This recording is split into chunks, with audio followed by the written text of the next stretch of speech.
Hi friends, ఈరోజు మనం Ramzan special సేమియా కీర్ తయారు చేసుకుందాం. దానికి కావాల్సింది 1/2 లీటర్ పాలు తీసుకొని అందులో కొంచెం సోంపు యాలకుల పొడి వేసుకోవాలి. అది మరిగేలోపు మనం ఇక్కడ సేమియా వేయించుకుందాం. సేమియా బాగా నేతిలో వేయించాలి. సన్న సేమియా అనమాట.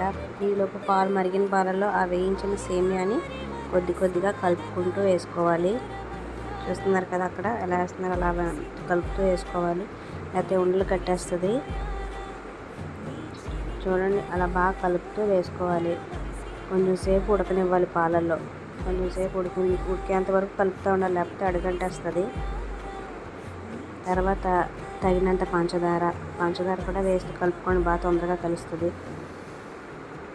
తర్వాత మిల్క్ మేడ్ ఉంటుంది కదా, మిల్క్ మేడ్ వేసుకుంటే మనకి ఆ సేమియా కొంచెం థిక్నెస్ వస్తుంది అనమాట. థిక్నెస్ అండ్ టేస్ట్ కూడా చాలా బాగుంటుంది. స్వీట్ కూడా ఇష్టపడే వాళ్ళకి ఇంకా చాలా ఇష్టపడతాడు ఈ సేమియా కీర్కి. అది అయిపోయిన తర్వాత మనం అందులో డ్రై ఫ్రూట్స్ వేసుకోవాలి కదా.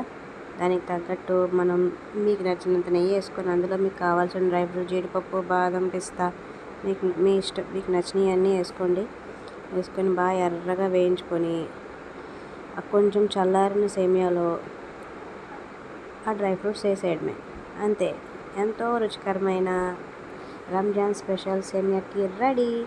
ఇది నేనైతే చేయలేదండి, మా ఆంటీ, మా మమ్మీ తర్వాత మమ్మీ లాంటి వారు ఆవిడ